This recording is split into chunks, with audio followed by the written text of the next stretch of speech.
Olá! Hoje a gente vai mergulhar em uma das cenas, assim, mais estranhas e poderosas de toda a Bíblia. O Dia da Expiação, lá em Levítico, capítulo 16. É um ritual impressionante. Muito! E as fontes que a gente tem aqui são duas Bíblias de estudo, a Roman e a NAA, que trazem comentários, notas, para ajudar a gente a entender o que está por trás do texto. E a nossa missão aqui é tentar responder a uma pergunta que parece ser, sabe, o motor de todo esse ritual. Qual seria? Como é possível que um povo imperfeito, cheio de falhas, consiga viver na presença de um Deus que é considerado perfeitamente santo? Boa pergunta. E o Dia da Expiação parece ser a resposta, assim, dramática de Israel para essa questão. É quase uma peça de teatro sagrada e de altíssimo risco que acontecia uma vez por ano. E uma coisa que a gente não pode ignorar é o contexto que as fontes já dão de cara. Sim, O capítulo começa dizendo que essas instruções foram dadas a Moisés logo depois da morte de Nadab e Abiú, os dois filhos do sumo sacerdote Arão. e eles morreram por quê mesmo? Então, segundo o texto, foi porque eles entraram no santuário de forma inadequada, com um tal de fogo estranho. Nossa! Isso já estabelece um clima, sabe, de tensão absurda. É um aviso. Chegar perto de Deus não é algo trivial. Um passo em falso pode ser fatal. O protocolo, então, não é só burocracia. Não, é sobrevivência. Exato, é como você disse, tipo, entrar numa área de alta radiação, você precisa do traje certo e do procedimento exato. E falando em traje, a primeira coisa que me chama a atenção é a preparação do Arão. Uhum. Eu esperaria que para entrar no lugar mais sagrado do universo, o Santo dos Santos, ele vestisse as roupas mais espetaculares, aquelas cheias de ouro, sinos, pedras preciosas. Para mostrar respeito, né? Exato. Mas o texto diz o contrário, ele tem que usar umas roupas simples, quase básicas, uma túnica de linho, calções de linho, um cinto de linho. O que está acontecendo aqui parece meio contraintuitivo. É totalmente contraintuitivo. E essa é a chave. As vestes gloriosas representavam a autoridade dele, o esplendor do ofício. Mas, nesse dia, ele não entra como autoridade, Ele entra como quê, então? como um suplicante. O linho branco simbolizava pureza e, principalmente, humildade. Antes de poder representar a nação inteira, ele precisava se purificar. O primeiro sacrifício do dia, um novilho, não é pelo povo. Não. Não. É por ele mesmo e pela família dele.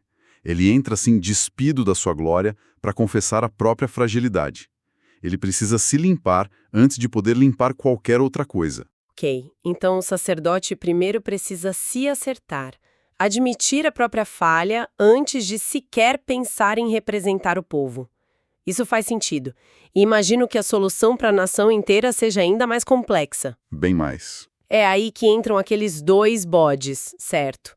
A congregação traz 2 bodes e eles são o centro do ritual para o povo. Exatamente. E aqui a gente entra no coração da teologia desse ritual. Arão pega esses 2 bodes, que deveriam ser o mais idênticos possível, e lança sorte sobre eles. Certo. Um é destinado para o Senhor e o outro para Azazel. Então, pera aí um pouco, não é só um sacrifício para o perdão. Não.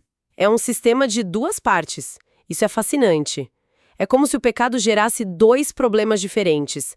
Tipo, uma mancha tóxica no lugar sagrado e a culpa que pesa sobre as pessoas. Exatamente, essa é a lógica. E eles precisavam de 2 soluções completamente diferentes para lidar com isso. Perfeito. Uma solução para a contaminação e outra para a culpa. E esses 2 bodes são a personificação dessas 2 soluções. Mas antes da gente ver o que acontece com eles, vale a pena parar nesse nome. Azazel. Sim, esse nome é estranho. É. As nossas fontes, especialmente a Roman, deixam claro que ninguém, mas ninguém mesmo, tem 100% de certeza do que essa palavra significa. É um mistério antigo. E quais são as teorias? Olha, basicamente tem 3 correntes principais. A primeira, e talvez a mais simples, é que Azazel era o nome de um lugar. Um penhasco remoto, um lugar ermo no deserto para onde o bode era levado. Um lugar físico. Ok. A segunda é que a palavra descreve o próprio bode.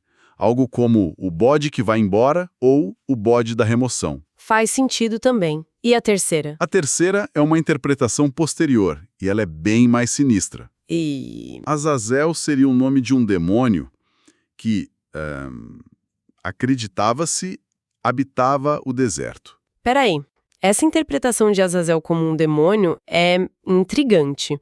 Mas não parece um pouco arriscado? Como assim? Enviar um bode para um demônio não soa quase como um tipo de oferenda a uma entidade maligna? Algo que a religião israelita proibiria terminantemente? Essa é exatamente a objeção que muitos estudiosos levantam. É por isso que as outras interpretações são, assim, preferidas por muitos. A ideia, para quem defende essa visão, não era alimentar o demônio. Era o quê, então? Seria mais um ato de devolução ao remetente. Enviar o mal de volta para o lugar a que ele pertence. O caos do deserto, longe do espaço ordenado e sagrado do acampamento. Entendi. A teologia muda completamente dependendo de uma única palavra, né? Muda tudo. Uma coisa é mandar o pecado para um lugar isolado. Outra, bem diferente, é mandar para uma entidade. Bom, vamos seguir o destino do primeiro bode, então. O que foi sorteado para o Senhor? O que acontece com ele? O destino dele é mais, digamos, direto. Ele é sacrificado como uma oferta pelo pecado do povo. E o sangue dele se torna a solução para aquele primeiro problema que você mencionou. A contaminação do santuário. Exato. Arão pega esse sangue, entra sozinho atrás do véu, no Santo dos Santos, o lugar onde se acreditava que a presença de Deus habitava, e asperge o sangue sobre o propiciatório, a tampa da Arca da Aliança. É impressionante pensar nisso. A ideia não era só que as pessoas eram pecadoras, mas que o pecado delas literalmente sujava, contaminava o espaço físico. Sim, como uma poluição invisível. Isso, uma poluição que se acumulava no lugar mais sagrado de todos. E o sangue funcionava como um agente de limpeza espiritual. Exatamente, era uma descontaminação. O texto diz que ele fazia expiação pelo santuário por causa das impurezas dos filhos de Israel. O ritual era uma limpeza anual para garantir que Deus pudesse continuar habitando no meio de um povo imperfeito, sem que a sua santidade, digamos, destruísse tudo ao redor. Entendi. O sangue do primeiro bode, então, limpa a casa. Limpa a casa. Certo, a casa está limpa. Mas e a culpa do povo, a consciência pesada, o registro das transgressões? É aí que entra o segundo bode, o tal do bode emissário. Sim, e a cena que se segue é puro teatro simbólico. Com o santuário já purificado, Arão vai até o bode que ainda está vivo, o bode para Azazal, e coloca as duas mãos sobre a cabeça dele. E enquanto faz isso, ele confessa em voz alta todas as iniquidades dos filhos de Israel, e todas as suas transgressões, e todos os seus pecados. Ele está, então, simbolicamente transferindo todo o peso da culpa da nação para aquele animal. A culpa se torna algo tangível. Deixa de ser um conceito abstrato. E passa a ter um corpo. Um portador físico que está ali na frente de todo mundo. E a etapa seguinte torna essa remoção ainda mais concreta e visual, né? Muito mais. O bode, agora carregado com os pecados do povo, é entregue a um homem designado para essa tarefa. E esse homem o leva para longe. Para longe, para o deserto, para uma terra solitária, um lugar inabitado. E lá ele solta o bode.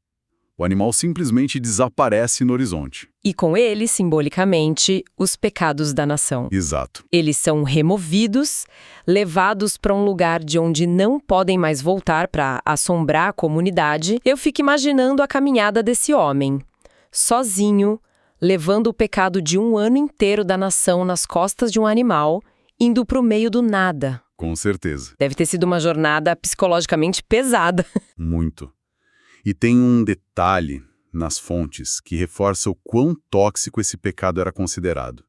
O próprio homem que conduzia o bode era considerado ritualmente impuro por causa desse contato. Sério? Sim. Depois de soltar o animal, ele precisava lavar as próprias roupas e se banhar antes de poder voltar para o acampamento. Nossa! Até o instrumento da remoção ficava contaminado pelo que carregava. O que mostra a seriedade do que estava sendo manuseado, né? Totalmente. E o texto deixa claro que isso não era para ser um evento único. Foi instituído como um estatuto perpétuo, para ser feito todo ano, no 10º dia do 7º mês. E para o povo, nesse dia, a ordem era afligir a alma, que todo mundo entende como jejuar, e não fazer nenhum trabalho. Era um dia de parada total, um sábado de descanso solene. Sim, o dia mais sagrado de todo o calendário. E essa cerimônia tem um legado muito claro e vivo. Qual? As notas da Bíblia Holman, ali nos versículos 29 a 34, identificam sem rodeios este ritual como a origem do Yom Kippur. O dia da expiação do judaísmo. Exatamente, que até hoje é o dia mais sagrado do judaísmo. Obviamente, sem o templo e os sacrifícios, a prática mudou, mas a essência do dia Jejum, oração, reflexão. e arrependimento, tudo isso continua a mesma coisa. Então, recapitulando o que a gente desvendou aqui. Não é um ritual simples, é uma coreografia complexa, perigosa, para lidar com a relação entre o divino e o humano. E a chave parece ser aquele sistema duplo que a gente falou. Exato. A dualidade dos bodes é o insight central. Não bastava um, Precisava dos dois. precisava dos dois. Um morria para purificar o espaço sagrado da contaminação que o pecado causava, o outro vivia para carregar a culpa para longe da consciência do povo. Ou seja, você precisava limpar o lugar e limpar as pessoas. Perfeito. Um resolvia o problema do passado, a mancha que ficou. O outro resolvia o problema do presente e do futuro, o peso da culpa. Ambos eram essenciais para reiniciar a relação da comunidade com Deus a cada ano. Uma restauração completa. É muito mais profundo do que eu imaginava. E isso nos deixa com um pensamento final para refletir, né? Sim. O mais interessante é que o ritual não lidava apenas com os pecados que as pessoas sabiam que tinham cometido. A confissão do Arão era geral, cobria todas as iniquidades, todas as transgressões. Incluindo os pecados que ninguém nem sabia que tinha cometido. Exatamente. Os pecados inconscientes, os erros esquecidos, as falhas coletivas na nação das quais ninguém talvez tivesse se dado conta. O ritual limpava a comunidade até do que ela não sabia que precisava ser limpo. E isso levanta uma questão bem atual, né? Totalmente. Como uma sociedade, uma comunidade ou até mesmo uma nação lida com suas falhas coletivas, com aquela culpa que não é de um indivíduo só, mas que pertence a todos. Esse texto antigo oferece uma resposta simbólica e poderosa para um problema que, ainda hoje, é muito real.